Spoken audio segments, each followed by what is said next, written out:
Bienvenidos a Conectarte, el espacio conversacional que te conecta con personas y proyectos de relevancia social, que te harán ser más interesante y te darán otra perspectiva de opinión. Hoy te conectamos con Elisa Reyes, integrante del colectivo feminista Marea Verde, sobre una lucha social que nos compete a todos, pero que es liderada solo por ellas. Bienvenida, Luz Elisa Reyes, integrante de Marea Verde. Antes que todo, quiero agradecerte la apertura al diálogo que tienes sobre uno de los temas que están tomando mayor relevancia en nuestro momento histórico-social. Quiero acotar que tal vez no sería la persona indicada con la cual deberías de estar rebotando estos temas, por lo cual te agradezco demasiado. Lo que intentamos, o bienvenida a Conectarte, así se llama el podcast, el espacio conversacional donde tratamos de conectar a las personas con proyectos y movimientos sociales de relevancia social. Ofrezco la plataforma, espero que en una segunda edición con quien converse sea con una mujer para que esto tenga mayor sentido. Y quiero comenzar por ahí, justo una de mis mayores dudas, porque pues justamente ahorita con lo que pasó de Will Smith, me doy cuenta que en redes sociales pues hay una incesante deseo de opinar sobre todo, ¿sabes? Sí, claro. Todos queremos opinar sobre todos y todos tenemos una opinión sobre todo y todos queremos tomar algún bando, y creo que no necesariamente es así. Hay que entender, sobre todo en este tema de las luchas sociales, entender qué rol nos corresponde a cada persona. Es una de las dudas que quisiera, rebotar contigo, ¿no? ¿Qué rol le corresponde al hombre en esta lucha del feminismo? Porque si algo me queda claro, si algo me atrevo a tocar este tipo de temas en este espacio conversacional, es porque hay una frase que me gusta demasiado que dice que nada que sea humano nos es ajeno. O sea, todo lo que es humano nos termina permeando y nos termina involucrando como sociedad, como colectivo. Solamente es importante entender el rol que tenemos, ¿no? Y creo que desde hace un par de años acá he reservado muchas opiniones, he reservado muchos comentarios, he entendido que las que tienen que liderar el movimiento, las que tienen que tomar las decisiones, las que tienen que informar y llevar la pauta de todo, son ustedes. Y intento mantenerme un poco más al margen y aprender a escuchar, aprender a deconstruirme, a deconstruir toda mi masculinidad, todas las imposiciones sociales, los sesgos de todo. Y también, bueno, me gusta comenzar estas conversaciones reconociendo pues de dónde viene el discurso, ¿no? Porque también hay otra frase que me encanta que dice que no podemos separar el discurso de dónde viene. Esto quiere decir que en, necesariamente mi opinión o lo que yo piense está completamente ligado a mi experiencia, a mi pasado, a cómo me constituye, al lenguaje, a dónde naciste, a tu cultura, a tu religión, ¿no? Entonces, pues esa sería mi introducción. Muchas gracias por venir y estar abierta al diálogo. Bueno, gracias por la invitación. Creo que estos espacios son importantes para que más personas, no solo mujeres, también hombres, estén al tanto de lo que es el movimiento, porque, bueno, somos el 50% de la población, un poco más, entonces definitivamente lo que nosotros hagamos les va a afectar de alguna manera. Entonces es importante, es interesante lo que dices acerca de dónde nazco y cómo crezco, y mi antecedente nos constituye como personas, porque precisamente eso abarca el feminismo interseccional. Habla de eso, o sea, de que tu experiencia como mujer va a ser completamente diferente respecto al país donde naciste, porque tus violencias van a ser diferentes, el tipo de familia con la que te criaste y tu religión, y etcétera, etcétera. Entonces, el rol que yo personalmente le atribuyo al hombre, porque, bueno, a mí me gusta leer mucho del feminismo, me gusta mucho la teoría, y como personal hay muchas ramas del feminismo. El feminismo liberal te va a decir que tú puedes estar incluido en la lucha. El feminismo radical toma otra postura completamente diferente, que es la que a mí más me agrada, que es tú como hombre deberías mantenerte al margen del movimiento, porque es nuestro movimiento, nuestros derechos, que son derechos que nos ha costado mucho trabajo adquirir, pero definitivamente deberías alzar la voz cuando te es posible. Y yo creo que no solamente se trata cuando ves violencias a la mujer, yo creo que es hacia cualquier injusticia, ¿no? Cuando estás viendo alguna injusticia tienes que alzar la voz, porque te nace, porque la estás viendo, porque es injusto, y si tú tienes la voz para alzarla, pues adelante. Y sobre todo siendo hombres, porque tienen un privilegio que nosotras a veces no contamos. Entonces a veces sí es bien necesario que los hombres puedan hablar, pero no desde yo siendo hombre, sino como...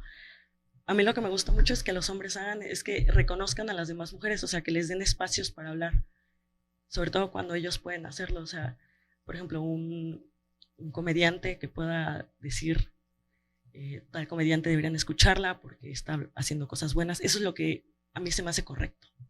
Claro, justamente platicaba yo con Rubí Márquez, que es política, y platicaba sobre justo no apropiarse del discurso de estos movimientos sociales, porque terminas cayendo en una cámara de eco donde solamente te apropias del discurso en el privilegio y no terminas representándolos tanto, o sea, terminas adjudicándotelo y terminas buscando como un reconocimiento personal y otra vez hablando desde tu experiencia, desde tus privilegios, ¿no?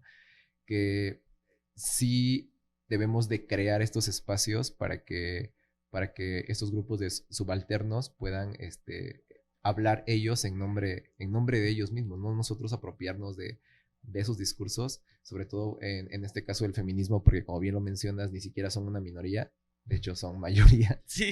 Entonces, sí es importante eso, pero creo que también un poco en este movimiento sí hay tintes de radicalizarlo, entiendo de dónde viene, pero creo que terminar excluyendo a cualquier sector social del discurso público, a la larga termina perjudicando a la misma sociedad, porque yo lo veo ahora, ¿no? Al no involucrarnos nosotros ni siquiera en el discurso, en una conversación, terminamos confundiendo términos, empleando palabras mal usadas, etcétera, ¿no? Entonces, creo que, o desde como yo lo percibo, pues conversar es la mejor forma en un acto de dialéctica, de estar creando una tesis y confrontándolo con una antítesis y creando una síntesis de ideas, es de las mejores formas de ir creando, de ir actualizando nuestras ideas, de ir entendiendo la postura del otro, de ir sumándonos como aliados y sobre todo, como te digo, ir conversando con ustedes es la forma de entender el rol que nos corresponde a nosotros, pero creo que eso se ha perdido un poco por esa radicalización un poco en no incluir a todos en el discurso público. Bueno, el feminismo siempre ha hablado de que el machismo inclusive los afecta a ustedes, ¿no? Siempre se ha partido de ahí, de que no es un problema ajeno a los hombres. Lo que yo me refiero con radicalización y lo que se refiere en sí la teoría con radicalización es llevar no solo el discurso, porque a mí me encanta, y es algo que he conversado mucho con las compañeras del colectivo, me fascina ver las marchas enormes, porque cuando yo empecé en el movimiento, yo tengo 22 años, cuando yo empecé tenía como 13, 14 años, y bueno, cabe recalcar que mi mamá es feminista, vengo de un antecedente de lucha social, siempre me han llamado la atención, fui educada de esta manera. Y cuando yo empecé y me llevaban a las marchas a los 14, 15 años, éramos 40 mujeres y ya existían desde el 2015, 2014. Y ahorita me encanta verlas. Es fabuloso ver a amigas que inclusive cuando yo trataba de tocar temas así como algo pesados, ¿no? Del aborto, era como, no hablamos de eso y hasta ahí, y no quiero perder amistades, entonces mejor no lo hablo. Me encanta verlas en las marchas y exigir, pero siempre queda ese rasgo de que estás hablando y me gusta que alces la voz, pero no lo estás llevando a tu vida. Entonces, ese es el proceso de radicalización del que se maneja, de que tu discurso lo lleves a las acciones que vas en tu día a día. O sea, cambiar desde tu persona. Está bien hablar, está bien de llevar un discurso, está bien alzar la voz, pero si tú no empiezas el cambio desde tu persona, no hay manera en que esto se siga moviendo, en que tú te eduques, principalmente empieces a checar términos, sororidad, etcétera, hay muchísimos términos. Eso nosotros llamamos radicalización. Cuando una chava o otra feminista te dice que tú eres muy radical, es que se nota que tú has cambiado tu perspectiva y tu discurso y que también se nota en tus acciones. Ok, sí, sí entiendo de dónde partes e incluso ir más allá.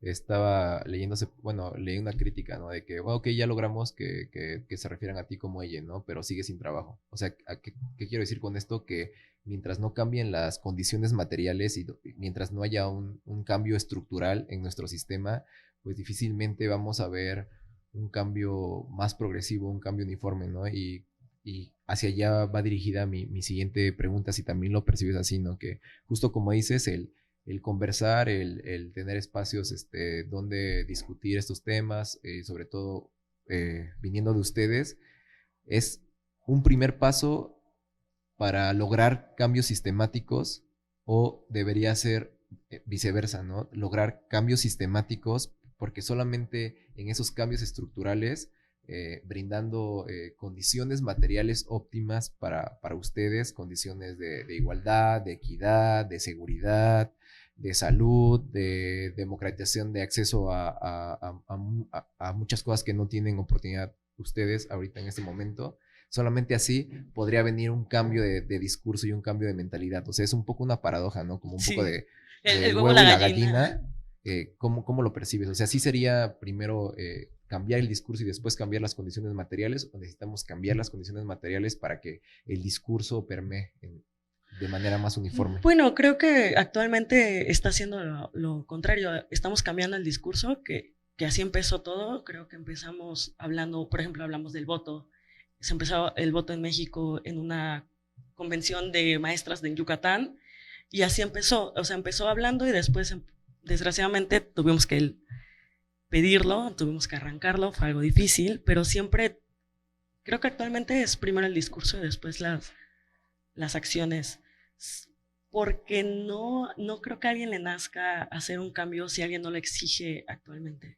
Y creo que se nota en el gobierno, o sea, cuántos años se llevan marchando la ley Olimpia, cuántos años, cuánto se marchó, cuánto se luchó para que llegáramos a una ley. Para la despenalización del aborto es lo mismo. Y empezamos con Argentina en el pañuelo verde, primero se cambió el discurso, muchísimas argentinas que son ídolas para las latinoamericanas salieron a marchar, empezaron a cambiar su discurso, sus ideas entre las nuevas generaciones y a partir de ahí ya pudimos acceder a una ley. Sí, y de ahí también radica lo que hablábamos un poco fuera de cámara, ¿no? Del lenguaje, la importancia del lenguaje, cómo te constituye y cómo mediante él puedes entender la realidad. Entonces, eh, sí es muy importante el hecho de que vayamos evolucionando incluso en el lenguaje para que también exista una mayor comunicación, una comunicación más efectiva con los términos indicados y con mayor información para que estos cambios sistemáticos realmente se hagan de raíz y puedan ya beneficiar a muchos temas de los que ustedes están luchando. ¿Cómo llegar a ese punto entonces? Porque, bueno, redes sociales también es un granito de arena, en realidad no es la realidad, es una hiperrealidad las redes sociales, donde hay mucho discurso de odio, mucho, como te decía, todos tenemos esa necesidad de opinar sobre todo, opinamos desde la desinformación, opinamos desde la ignorancia, opinamos desde nuestro privilegio. ¿Cómo lograr cambiar eso? ¿Desde dónde, no? Porque también hay una frase de que en la mesa no se discute, ¿no? De política ni de religión, ¿no? Yo creo que un poco desde el núcleo familiar empezamos a excluir esos temas y yo creo que también se vio permeado en toda la sociedad. ¿Desde dónde podríamos volver a retomar ese discurso o esa conversación o ese cambio de mentalidad? Bueno, yo creo que en la nueva generación, por ejemplo, mi generación, sí tengo amigas como que dicen, no me gusta hablar de eso porque sé que mis papás se van a poner pesados. Y también tengo amigas que saben que sus papás se van a poner pesados y por eso lo dicen. Porque por ejemplo, la generación que es la nuestra, Z, millennial, y después que es Y, ¿no? Creo que sí. Ajá, la de la mayoría de los papás actuales, ¿no? De 50 años más o menos, como que sí no están acostumbrados a que hablemos, o por lo menos la sociedad mexicana, yo creo que la sociedad mexicana más que nada, o Latinoamérica, que no están abiertos a que los jóvenes tengan un discurso o tengan una sus propias ideas políticas, podríamos decir, porque el feminismo también es político. Creo que no están acostumbrados y lo toman como una falta de educación cuando alguien opina. Ese famoso no me respondas, no es por ser mal educado, creo que es, nosotros lo tratamos de dar a conocer, damos a dar a conocer nuestra opinión y ellos les molesta, entonces lo toman como mala educación, que no es en todas las sociedades. Bueno, por lo menos no lo he sentido de esa manera. Creo que estuve en Francia y hablar de política, hablar de religión es lo más natural y nadie se lo toma como ofensa, nadie se molesta, siempre se toma el, ok, aquí tú musulmán, yo católica, estas son nuestras diferencias, pero no va más allá, es como, ok, tu religión, tu creencia, hasta ahí, pero aquí sí es como de, la gran molestia, pero creo que es importante hablarlo, porque nosotros dimos un taller el verano pasado que se llamaba Antiprincesas, que era de edades de 13 a 18 años. Hablábamos de temas como educación sexual, que obviamente es muy necesaria, que no hay en México, que ahí nos dimos cuenta aún más que no la hay absolutamente. Hablamos de violencia en el noviazgo, de los diferentes tipos de violencia y la historia del feminismo. Y cuando hablamos de violencias, a las chicas yo siempre he dicho que cuando hablamos de violencia de género, cuando hablamos de feminismo, es como quitarnos la venda de los ojos. Como decir, ok, esto que yo viví era violencia y no lo teníamos en mente. Y a veces la mayoría de las personas no lo ven como violencia. Entonces cuando nosotros lo sacamos a relucir, creo que también es una manera de que ellos lo reconozcan. Entonces, yo sí soy bien fan de que las cosas sí deberíamos cambiarlas hablando y que ellos, o sea, que haya un diálogo, ¿no? Que ellos estén dispuestos a escucharnos y nosotros estar dispuestos a escucharlas, claro, porque si nosotras no también nos ponemos en su lugar de que es otra generación, fueron criados diferentes, no vamos a llegar a nada, vamos a seguir gritándonos, como pasa en la mayoría de los hogares. Claro, y ahora que lo mencionas, sí es mucha la distancia con respecto a Europa o países de primer mundo donde pues ya nos llevan avanzados 50, 60 años justamente en estas conversaciones, allá ya no es tan Tabú. tema de debate, ni siquiera tan tema de debate, ¿no? Lo del aborto ya lo entienden más tal cual, con una información más contundente, ya ni siquiera queda tan ambiguo, ¿no? Aquí todavía queda muy ambiguo, somos muy víctimas de las ideologías. Siento que la ideología muchas veces es el cáncer de la sociedad, esa ideología que a veces viene de lo religioso, de lo social, de lo político y que tomamos esas ideologías como verdades absolutas, como Sí. dogmas absolutos, que nuestra realidad y nuestra vida le adjudicamos ese sentido a esa ideología y por eso creo que es tan difícil de erradicar, ¿no? O sea, una persona que a lo mejor nació en tiempos donde la esclavitud era algo normalizado y no logró desarraigar esa ideología de su ser, de su constitución de personalidad, y es complicado, o sea, se vuelve realmente tan pragmático, tan rígido, de construirse, ¿no? Pareciera que entre más edad tienes y entre más, mientras más le adjudicas su sentido de vida a eso, es donde menos te quieres desprender de esa ideología. Y sí, comparado con los que han tenido oportunidad de viajar al extranjero, y es como, wow, o sea, y aquí ni siquiera es tema de debate, o sea, ya lo entienden con más naturalidad, ya está más avanzado el discurso público allá. Sí, bueno, en parte es como un alivio llegar y poder hablar de temas tan controversiales, ¿no? Que puedas expresar, sí, yo soy feminista y el aborto, y ellos así, bien, ¿no? Inclusive es como de, adelante, eso es muy tu rollo, y te preguntan, y es muy natural. Y aquí creo que a veces, no siempre, creo que ya ahorita ya modificándolo un poco, pero a veces sí es tema de ella, ¿no? La de sus ideas medio raras.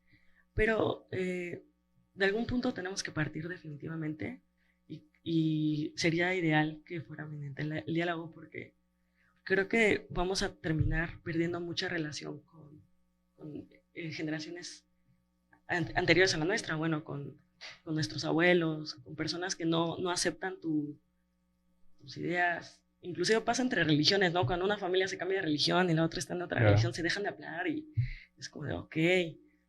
Pero si aceptamos, por ejemplo, yo lo veo de esta manera, cuando le cuentas a una señora mayor, le explicas que lo que sufrió fue violencia de género, que estuvo mal, y ella lo entiende, es como que le cambies la vida y va a empezar a entender las demás ideas, ¿no? O sea, como que va a entender las marchas. Inclusive, no sé si has visto, y que es algo medio molesto, que siempre cuando hablamos acerca de un caso en específico, acerca de una chica desaparecida y preguntamos, ¿pero qué pasaría si fuera tu hermana? Eso se me hace incorrectísimo. ¿Por qué tenemos que a fuerza ponerlo hacia ti, ¿no? Que relacionarlo contigo. ¿Por qué no te puede molestar que un externo a ti haya sufrido una violencia? Eso es medio molesto. Sí, creo que es una falta de empatía, ¿no? El tratar de hacerlo personal a la fuerza. Sí es una falta de empatía.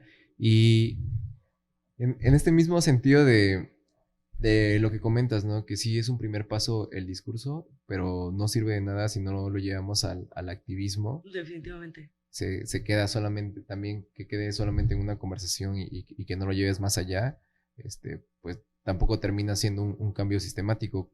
¿Cómo llevarlo al activismo? ¿Qué formas, qué opciones tienen, qué formas hay para todas las mujeres que nos están escuchando? Y a lo mejor que también es reconocer los privilegios, ¿no?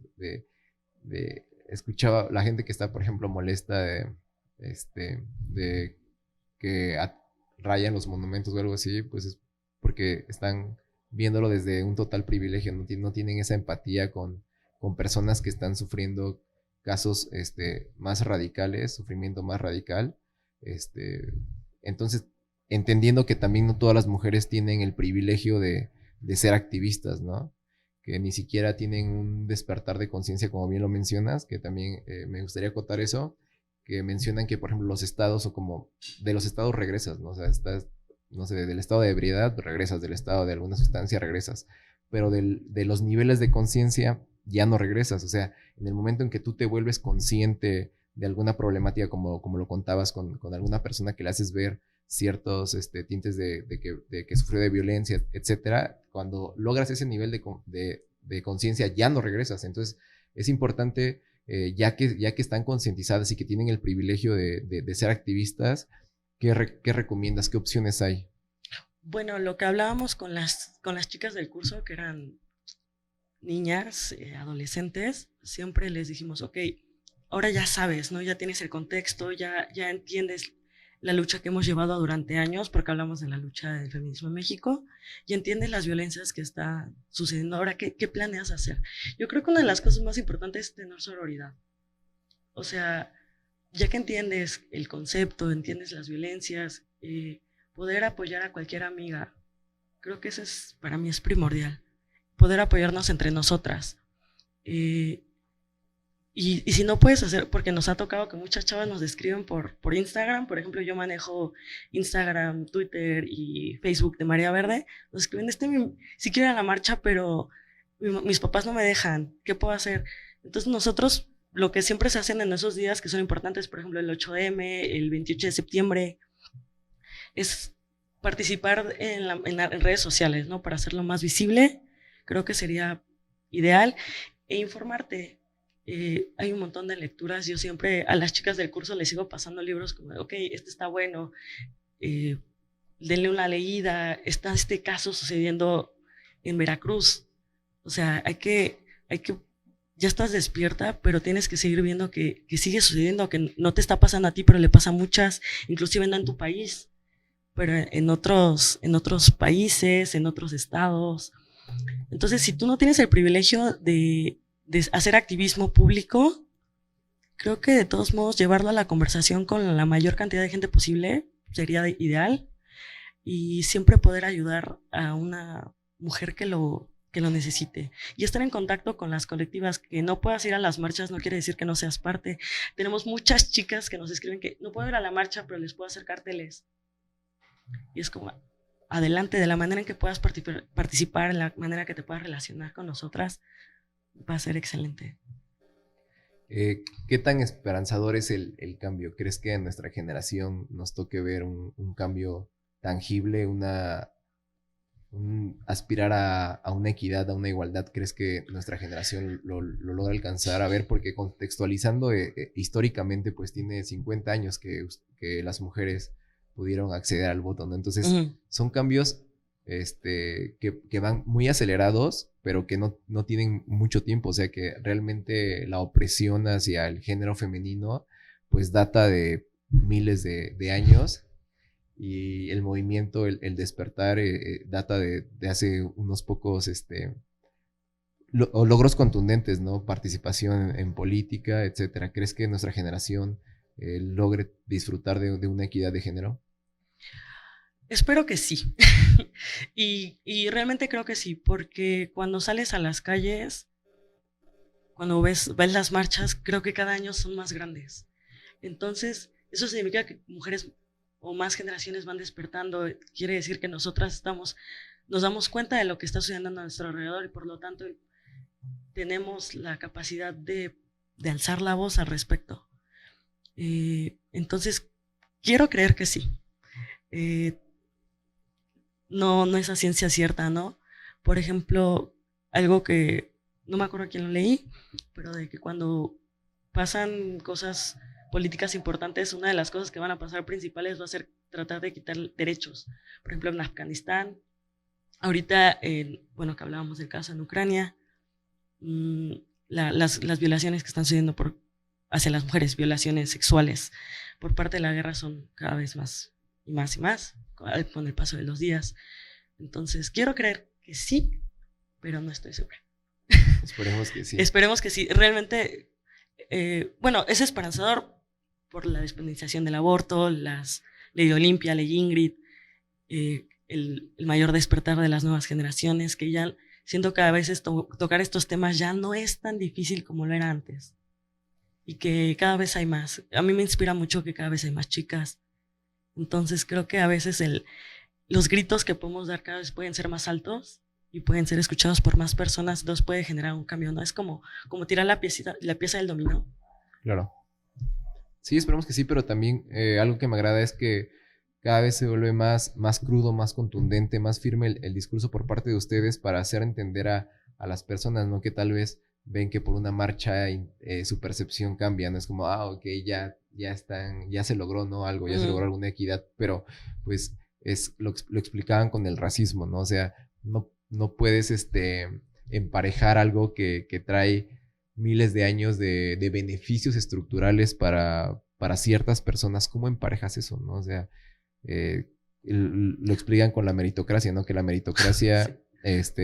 Debería ser el acceso igualitario a las oportunidades, ¿no? Como en una metáfora de una pista de correr, pues todos deberían de comenzar desde la meta, ¿no? Pero hay unos que comienzan a 10 centímetros desde el inicio, y hay unos que comienzan a 10 centímetros de la meta, ¿no? O sea, ¿cómo emparejar a quien viene metros atrás de la línea de inicio? ¿Cómo emparejar eso? O sea, sí, es complicadísimo, ¿no? Entonces, eso creo que también concientizar y visibilizar eso es comprometernos a todos como sociedad, de entender que aún falta un gran trecho por hacer y que no nada más es con algunos cambios que de alguna forma han maquillado, ¿no? Porque ayer lo platicaban, las estadísticas de alguna forma lamentablemente siguen igual o siguen creciendo, ¿no? Entonces, no comprarnos esa idea de que realmente están sucediendo muchos cambios o estamos emparejando las cosas.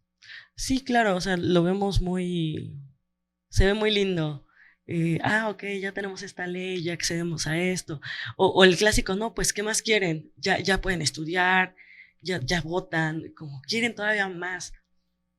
Sí, porque no lo viven. Están muy cómodos desde su gran sillón, viendo cómo a nosotros nos pasa de todo, desde lo incómodo que es que te acosen en la calle hasta ya un feminicidio, ¿no?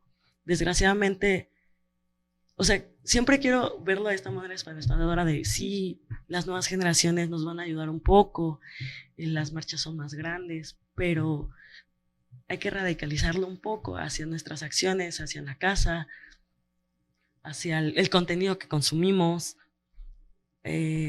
Si vas a entrarle a esto es de una manera de lleno, para poder lograr un cambio a grandes rasgos. Sí, las estadísticas siguen creciendo, desgraciadamente Veracruz es de los principales estados, la región no le va tan bien. Bueno, ellas te pudieron hablar un poco de mejor de esto, pero quiero creer que podemos llegar a un cambio, pero definitivamente tenemos que despertar al otro 50% de la población. Y nuestro 50% aún no está completamente despierto. Claro. Entonces, pero poco a poco. Creo que si le hubiéramos dicho en el siglo XVIII a Olympe de Gouges que tenemos voto, despenalización del aborto, definitivamente lo hubiera visto como algo muy grande. Para una mujer de esa época sí, pero definitivamente nosotras queremos más. Y espero que la siguiente generación esté pidiendo más. Por supuesto. Y en ese sentido, en materia legal, ¿qué nos podrías compartir? ¿Cuál es el siguiente paso? ¿Qué ley urge? ¿Cuáles se han logrado? Mira, lo legal no es lo mío. Eso es de la licenciada.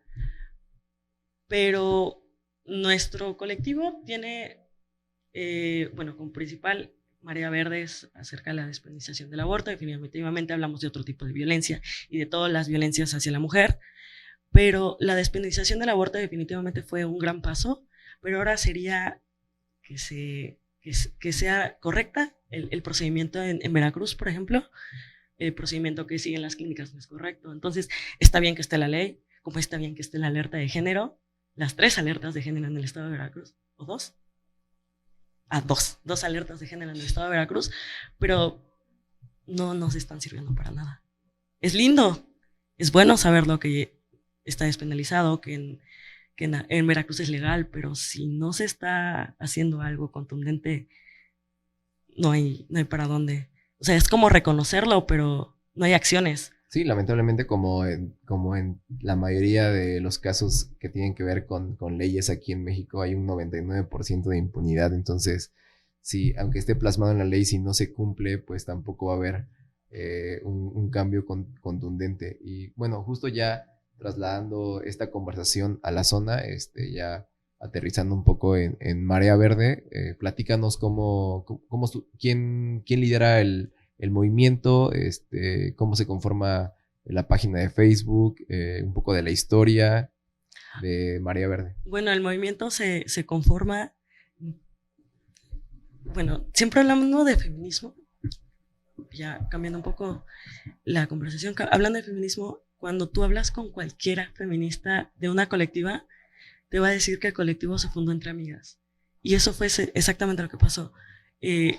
Una reunión entre amigas, activistas de hace muchos años, grandes activistas que ya se conocían, dijeron necesitamos hacer algo. La despenalización del aborto, el pañuelo verde ya era un símbolo en Argentina para esta fecha, y entre amigas se realizó todo. Y se me hace bien lindo porque la mayoría de los colectivos que yo conozco y he tenido el placer de hablar con ellas, siempre te van a decir que empezó en una conversación, ¿no? En una tarde dijeron, ok, nos vemos en un café, vamos a echarnos un café, y surgió un movimiento social, ¿no? Lo mismo sucedió con la Revolución Francesa, con Olympe de Gouges, siempre surge así. Entonces así surgió Marea Verde. Yo no estuve cuando surgió Marea Verde, yo ya fui ahí.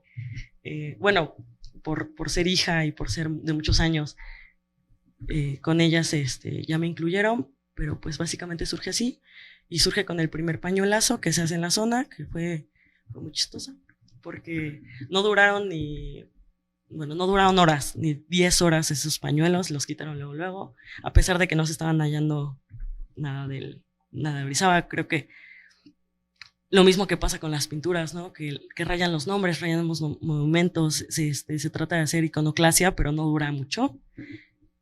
Lo mismo sucedió con Marea Verde, y y se tenía que hacer un cambio en la zona, o sea, queríamos que fuera visible porque ya había un colectivo feminista, ya estaba Cihuatlactoli, ya estaba haciendo otras cosas, ya tenía proyectos, ya tenía asistencia legal, ya era refugio, ya había algo, ¿no? Pero tenía que hacer algo más visible y qué mejor manera que el con el pañuelo verde.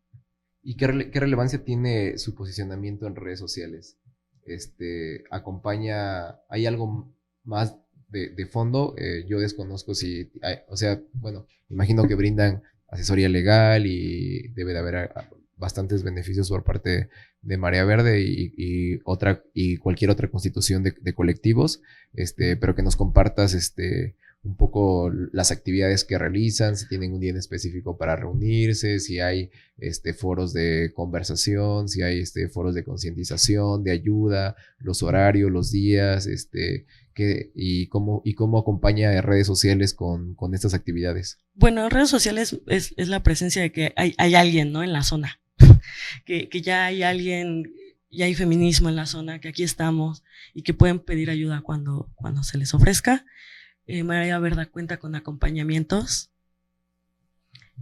cuenta con asesoría legal y, como lo dije, a veces damos talleres de educación sexual, de violencia de género, etcétera. Y generalmente todo está en las redes. Nosotros siempre publicamos los carteles de las marchas. Marea Verde generalmente es la organizadora de las marchas. Siempre es tratar de que sepan que están aquí. Somos las que actualizan como, ya se despenalizó un aborto, las clínicas para abortar están ubicadas en tal lugar. También están ahí, siempre se publica acerca de los feminicidios ocurridos en la zona para concientizar, para que las chicas sepan lo que está sucediendo alrededor, las noticias relevantes. Y memes, desde memes hasta marchas, talleres. Ahí está todo en las redes. Estamos en Facebook, Instagram y Twitter, creo que son las más importantes. También participamos en que es un podcast, en podcasts como estos, en las redes, hablando en los periódicos, en otros espacios con más colectivos feministas. ¿Cómo logran el financiamiento de todo este apoyo? ¿Hay algún tipo de financiamiento? No. ¿Hay algún tipo de apoyo? ¿Están constituidas ustedes como aún organización? Aún no estamos buscando aún ser colectivo y asociación. No hay financiamiento y por eso nosotras tenemos a la venta los pañuelos, tenemos calcomanías, pero generalmente todas nuestras actividades son gratis y si aceptamos donaciones también cuando damos asesoría legal o los talleres. Nuestro último taller fue completamente gratis, nosotras conseguimos todo y entonces no hay financiamiento, es generalmente desde el bolsillo de las integrantes y desde nuestro gran amor y pasión por el movimiento y por el querer ayudar a otras personas. También es desesperanzador hablar de un apoyo de parte del Estado para esto y cualquier otro tipo de lucha social, pero ¿cuál sería el modelo que más les convendría a ustedes como asociación, como colectivo o como cooperativa? No sé. Bueno, definitivamente la mayoría de las integrantes pues toman mucho de su tiempo, ¿no? Invierten muchísimo tiempo, inclusive hasta en manejar las redes, que como muchos sabrán o como tú sabrás, a veces es un trabajo, bueno, cuando ya manejas 3 y cuando tienes muchos likes y contestar mensajes, es mucho tiempo que tienes que invertir. Lo ideal sería que podría tener un apoyo, más que nada porque a veces muchas de las situaciones, por ejemplo, contar con medicinas o cuando nos llegan casos de bebés o cosas así, generalmente tenemos que recurrir a pedir que los apoyen por redes. Entonces lo ideal sí sería tener un presupuesto, ¿no? Mínimo ahí un guardadito por si llega a pasar pero sí tener un presupuesto sería excelente, nos permitiría poder ayudar a más personas y tal vez hasta de tiempo completo, que bueno, es evidente que se necesita en la zona. Sí, accionar con recursos es aún de mayor relevancia. ¿Y cómo se interrelacionan estos colectivos aquí en la zona? Platícanos, cuántos existen y cómo. A mi conocimiento hay 3. Está Cali, Luz Malina, colectivos feministas Cihuatlactoli y Marea Verde. Y en el mismo movimiento, en los mismos andarios, en estar en las mismas marchas. Creo que que nos fuimos conociendo, ya algunas se conocen de años, desde antes de que fueran colectivo. La mayoría de las personas que están en los colectivos feministas son luchadoras sociales no solo de feminismo, de años, que ya llevan años en la zona haciendo sonarse y que en algún punto se juntaron y dijeron, vamos a hacer algo, no hay feminismo en la zona, no hay nadie que las esté ayudando, y que es súper necesario cuando hablamos ya de casos en específico. Entonces, nos conocemos por las marchas, porque llegan, porque se comunican contigo, porque son las únicas que pueden entendernos, ¿no? Como que, ok, sí, en mi colectivo pasa esto, sí, a mí me llegó tal cosa. Nadie te va a entender mejor que ellas a veces. Claro, y creo que una de las cosas que más admiro profundamente del feminismo es este despertar colectivo que tienen, porque pues por el modelo capitalista, por los movimientos neoliberales, por muchas circunstancias que nos constituyen políticamente, socialmente, ha imperado más una visión individualista en la sociedad, ¿no? No entendemos justamente que el verdadero propósito es conformar una sociedad sana. Hay una frase que también me gusta que dice que no es sano estar adaptado a una sociedad tan enferma, y creo que así vivimos el día a día, ¿no? Estarnos adaptando a una sociedad que está completamente enferma en todos los sentidos de la palabra, y creo que ustedes representan perfectamente bien ese espíritu colectivo, entender que lo colectivo lo individual no puede superar lo colectivo, ¿no? Y que indudablemente en el momento en que el colectivo esté saludable, va a permear a todos los individuos. Un individuo no puede existir sin el colectivo, y un colectivo pues puede existir sin un individuo, ¿no? Entonces creo que ustedes abrazan perfectamente, o esa es mi percepción, abrazan perfectamente la idea del colectivo, pues de hecho así se autodenomina, ¿no? Un colectivo. Y platícanos entonces, ¿tienen algún proyecto? Quisiera hablar sobre este proyecto que tienen de el Antimonumenta. La Antimonumenta. Es un proyecto específico.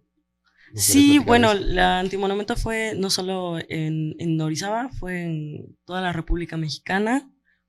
Entonces, se hizo nuestra Antimonumenta, estaba muy bonita, fue de papel maché, y se habló con el ayuntamiento de que se pudiera dejar ahí cierto tiempo. Desgraciadamente el ayuntamiento no cumplió con lo que se acordó, nos la quitaron, fue destruida, y cuando nos la entregaron muy, muy rotita. Nos quedó, bueno, nos dejó muy tristes a todas, porque bueno, como dije, se invierte mucho tiempo que nadie nos lo va a pagar, y que tampoco lo estaban como buscando, no fue como, ok, vamos a hacer esto, este es el proyecto. Nos reuníamos, se habló del plano, se construyó, íbamos todos los sábados, se construyó la Antimonumenta y nos la realizaron bien mal. Entonces, bueno, otra vez gracias a las marchas y todo en las redes sociales pudimos acceder a que tengamos otra Antimonumenta, y ahora la queremos tener de manera permanente. Se están aún discutiendo qué lugares se podrían tener, pero una idea es enfrente de Poliforum, en el Camellón, y bueno, hay que buscar más ideas, pero ya está la Antimonumenta, ya la tenemos, pero ahora queremos tenerla ahí siempre. Y hablando del otro que dijiste acerca del individuo, creo que esa es algo muy, no sé si a Latinoamérica, pero definitivamente algo muy México. Y es algo que noté cuando,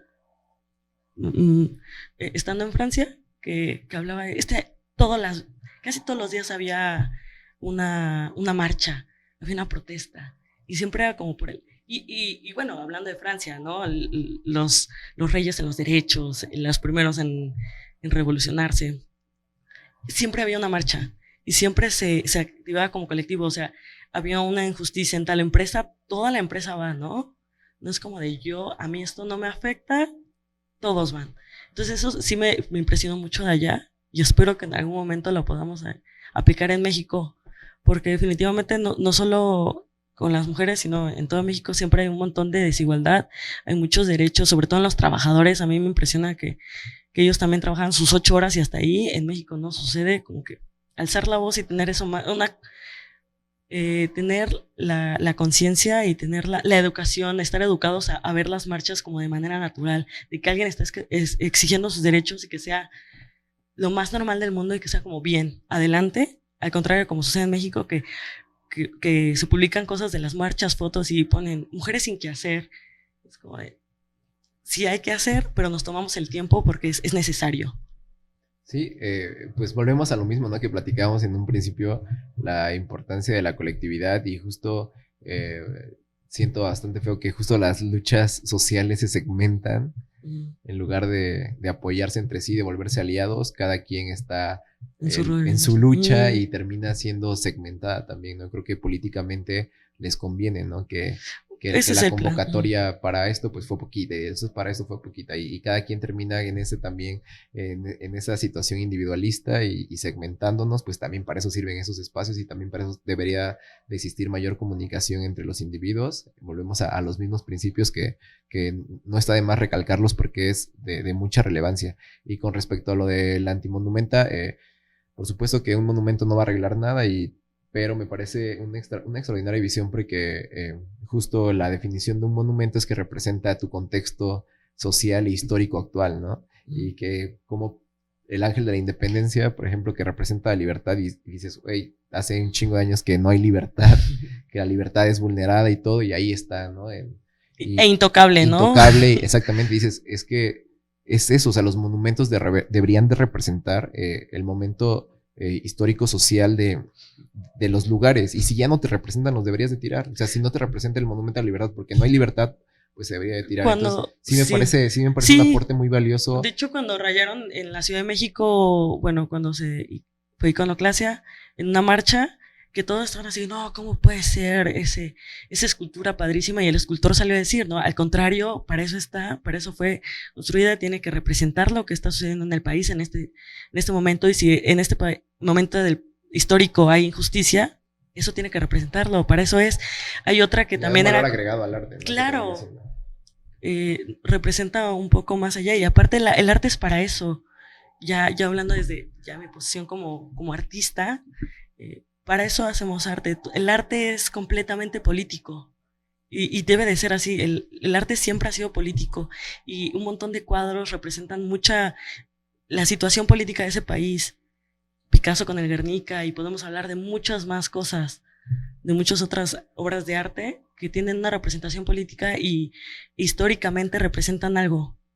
Sí, el arte es eso, ¿no? La expresión de tu ser, la representación de tu contexto y lo más actualizada que está, o sea, entre más actualizada está esa expresión del contexto histórico actual, mayor afinidad habrá de la persona que vea eso porque se va a sentir representada, ¿no? O sea, yo creo que movería mayores fibras un antimonumento al feminismo porque estamos viviendo eso que algún otro monumento que ya no nos representa, ¿no?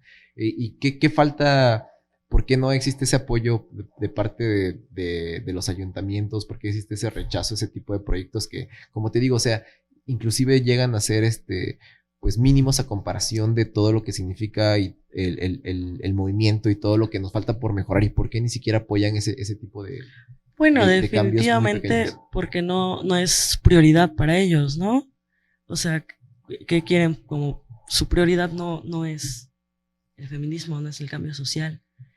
Tienen otras prioridades, quieren bajar más recursos y también, o sea, estoy de acuerdo de que necesitamos como pueblo mágico, ¿no? Que haya más atractivos turísticos, y precisamente un antimonumento no es un atractivo turístico. Entonces posiblemente sea eso, pero también como verlo más allá, ¿no? También en el gabinete generalmente hay muchos hombres, no es prioridad, etcétera. Debería serlo, sí. Definitivamente si el pueblo está un poco más contento en estos andares, pues creo que sería muy reconocido para las mujeres, quedaría un poquito en la cabeza, ¿no? A pesar de que nosotras somos apolíticas de un partido político, específicamente, como repetí, el feminismo es completamente político, pero sería ideal. ¿Qué más quisiéramos nosotras que un gobierno, que un ayuntamiento que nos apoyara y que nos dijera que sí a todo? Pero no se puede, como muchas cosas las tenemos que arrebatar, las tenemos que pedir, no precisamente por favor, Y creo que gran parte es porque también no existe una representación política, ¿no? De parte de los presidentes municipales terminan siendo en su mayoría hombres, entonces creo que defienden más el lado del patriarcado, el lado de... Bueno, son personas grandes que siempre han También, vivido de esta manera y se les hace un poco extraño. A veces como, bueno, ¿y para qué lo necesitan, no? No lo entienden, no entienden el contexto. Y bueno, para ellos tal vez somos las malas de la situación, las malas del juego, las que terminamos pintando, las que marchan y hacen que haya mucho tráfico, ¿no?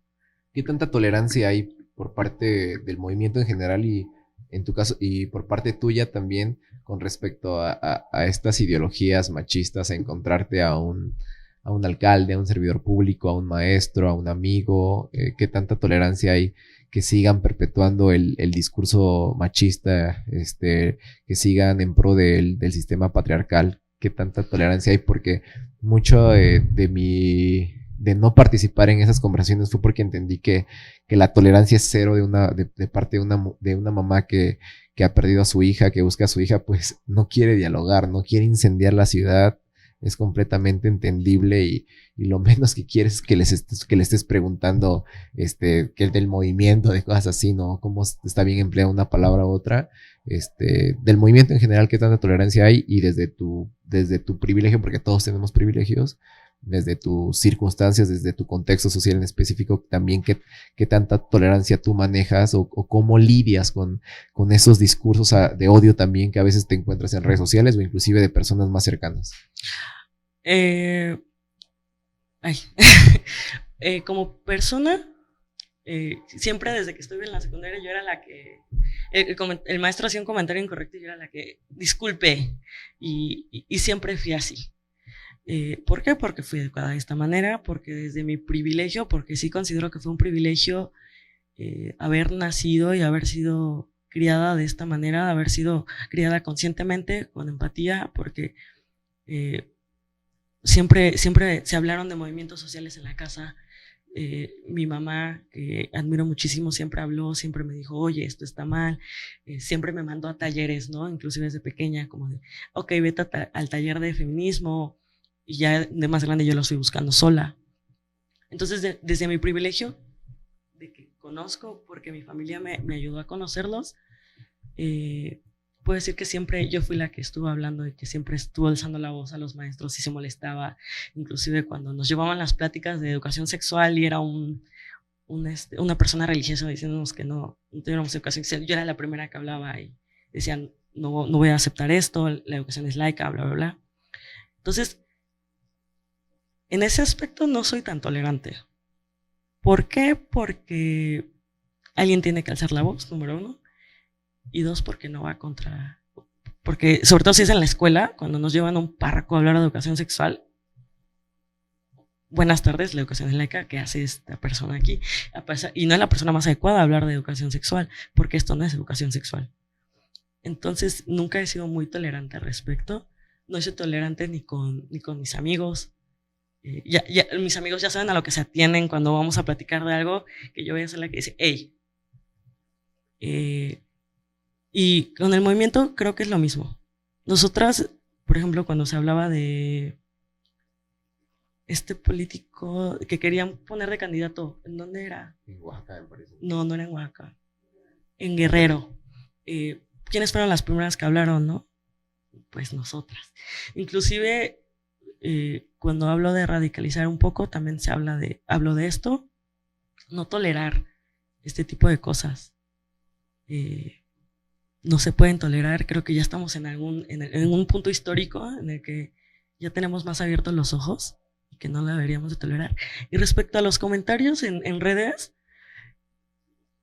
creo que es algo bien diferente. Por ejemplo, cuando fue hace 2 años, salimos a marchar, yo publiqué algo en mi Facebook, un texto, porque a mí me gusta mucho escribir. Como hablábamos del lenguaje, siempre me ha gustado leer, estoy muy familiarizada con el lenguaje, entonces me gusta mucho escribir. Y yo publiqué un texto acerca del aborto, de cómo fue en el 2020, si mal no recuerdo. porque acababa de iniciar la pandemia y no pasó la despenalización del aborto en el estado de Veracruz, yo expuse como no era correcto y bla, bla, bla. Y me llovieron muchísimos comentarios en mi perfil de Facebook. No me acuerdo la cantidad, pero eran muchísimos. Y yo los contesté uno por uno. ¿Por qué? Uno, porque en ese momento, admitiéndolo, no tenía nada más que hacer.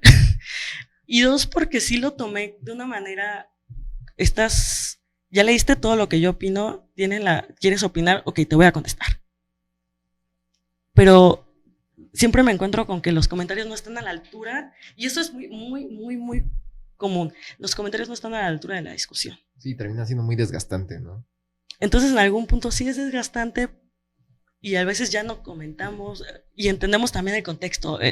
¿Quién te está comentando? Que es una señora un señor con la foto de una Biblia. Ok. Sí, eso es complicadísimo, pero también, ¿qué hacer con esos casos que deben de ser inmensos casos de personas, tanto hombres como mujeres, que tienen esas ideas muy arraigadas y que, como dices, no están a la altura de la conversación, no están informados, tienen ideologías muy... ¿Quién se hace cargo de intentar al menos un despertar de conciencia en ellos? Porque muchas veces terminan siendo cancelados. También me gustaría...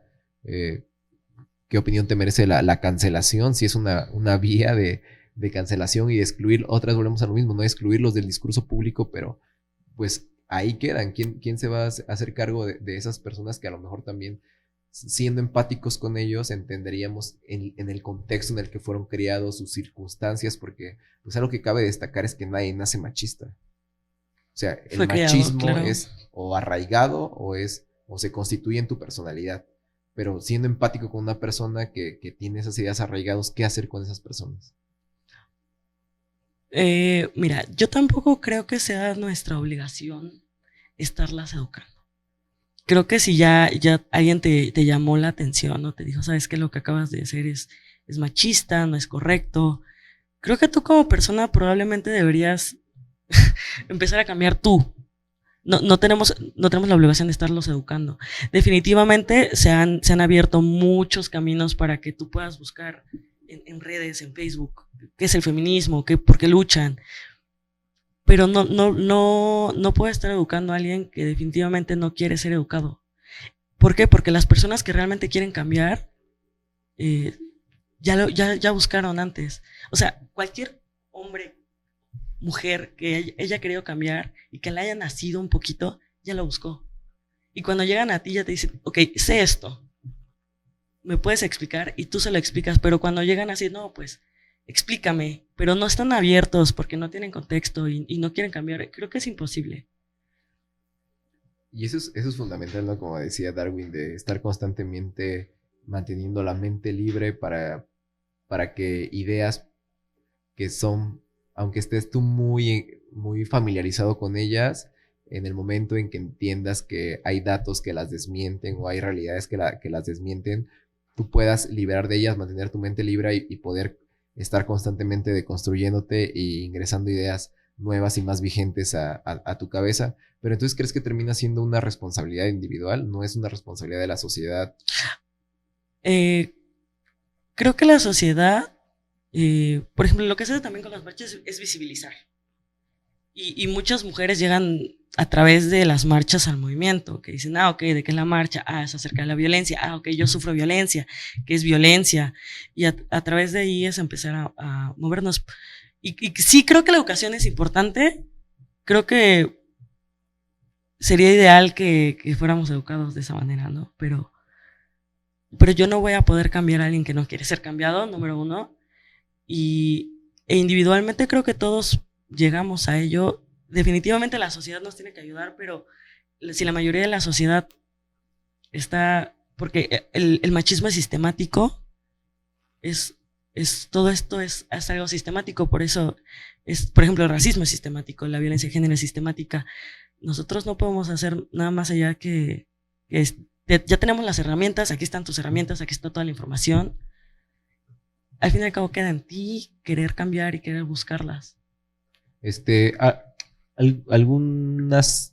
¿Alguna película, algún libro, algún podcast que le recomiendes a quienes nos estén escuchando que tengan ese interés de cambio y que no encuentren los medios, porque también las narrativas, lo que platicábamos también fuera de cámaras, ¿no? Las narrativas te van condicionando una forma de pensar que le conviene a estos sistemas, perpetuar estos sistemas. Entonces es complicado, a veces incluso en YouTube te bombardean de cosas que son muy, muy genéricas, etcétera. Algo que les recomiendes o acercarse a ustedes o alguna conferencia para que puedan dar ese primer paso para la deconstrucción de este tipo de ideologías. En Marea Verde Altas Montañas en Instagram, yo generalmente estoy publicando recomendaciones de cosas que me encuentro, desde artículos de periódico o artículos en general acerca de que encuentro, hasta libros.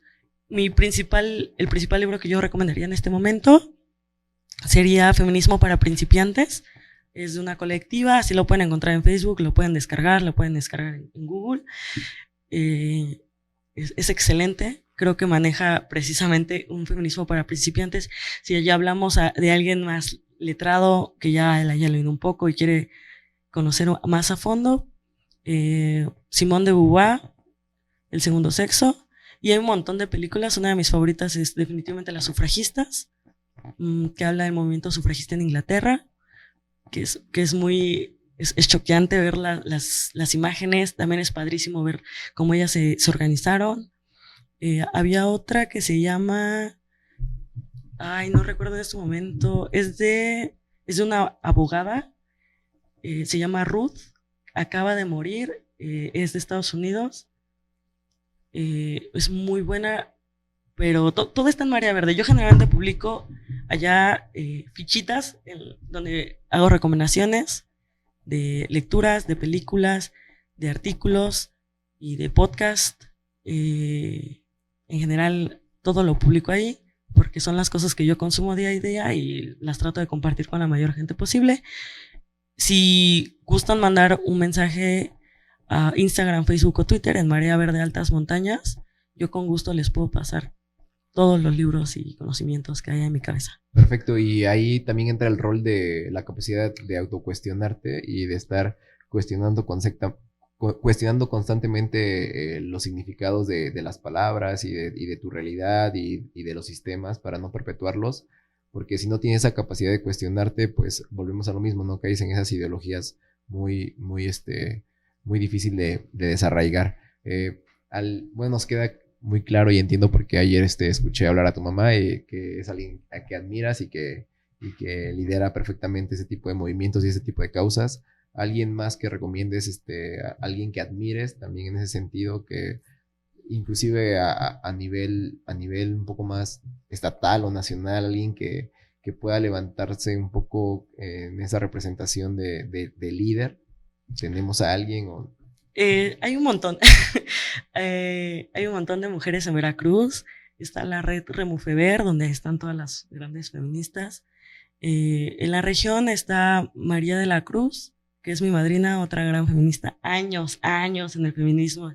Esa mujer es admirable escucharla hablar y todas las vivencias y todo lo que ha hecho por el movimiento feminista en la región. Arlet Zenon Vargas, que ya la tuvieron ayer, a nivel zona.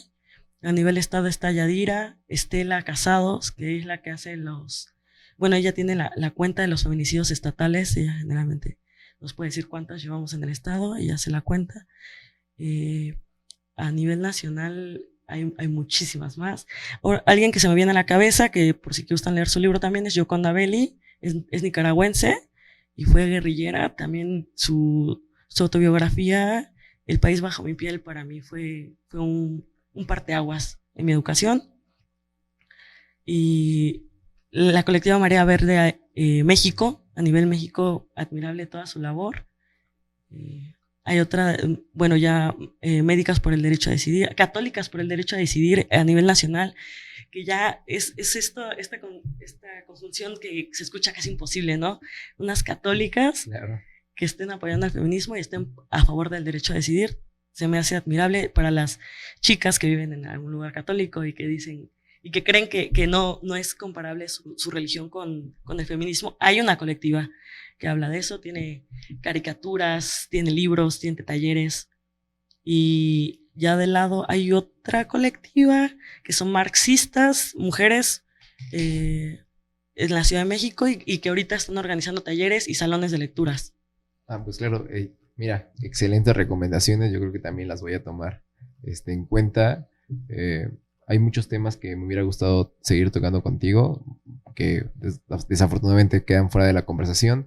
Algo más que gustes agregar, algo que merezca la pena focalizar en esta conversación. ¿Algún mensaje que tengas? Bueno, como algún proyecto que vengan. Bueno, tómate el tiempo para pensar. Yo pensando, sí. Creo que hemos hablado ahorita de ciclos de lectura. Probablemente yo los voy a estar organizando en la zona. Seguir con las recomendaciones. Y si conocen a una amiga, tienen una conocida, amiga, etcétera, que saben que esté sufriendo violencia, creo que sería ideal tomarte el tiempo para hablar con ella. Ayudarla a buscar ayuda y desde lo que tú puedas aportar, créeme que vas a cambiar la vida. Puedes salvarle la vida a una persona que tal vez hasta ella no sabía que podía estar su vida en riesgo. Entonces eso para mí sería ideal. Que nos sigan en Marea Verdes Altas Montañas. Estamos en Facebook, Twitter e Instagram y siempre se pueden acercar a mí y yo creo que a cualquier integrante de Marea Verde para lo que se les ofrezca. Pues a aprender a escuchar y a comenzar a leer y adquirir conocimiento, que es la forma más contundente de progresar y de cambiar esas ideologías. Hay una cita, me parece ahí, que de Lacan, que decía que uno no lee tanto para no cambiar de opinión, ¿no? Entonces, justamente sí. El leer te permite ese refresh de estar cambiando de posturas, cambiando de opinión, y aspira a una mayor libertad de acción, ¿no? Siempre me gusta que mi concepto favorito de libertad es que no somos libres desafortunadamente no fuimos libres del contexto donde crecimos, del lugar donde nacimos, del idioma que nos tocó, de las religiones que nos impusieron, pero somos libres para solamente reconociendo reconociendo esa limitación de que no somos libres ahí tenemos nuestro rango de acción de libertad para el futuro y para poder lograr un cambio sistemático y aspirar a una mayor equidad de género. Y te digo, vuelvo a extender mi invitación. Ojalá la próxima edición que tengamos en este podcast de feminismo sean dos mujeres conversando, y pues profundamente agradecido contigo y con el colectivo, que estén abiertas al diálogo, y es muy refrescante conversar con personas como tú que tienen tan claras las ideas y que están tan bien informadas. Gracias, muy buena la invitación. Creo que ayuda, son espacios que al fin y al cabo nos ayudan también a nosotras a llegar a hacer nuestro mensaje más allá. Posiblemente haya personas que nunca hayan pensado acerca del feminismo y nos van a escuchar y tal vez despierte algo en ellos. Perfecto, pues muchas gracias y gracias. eso fue todo.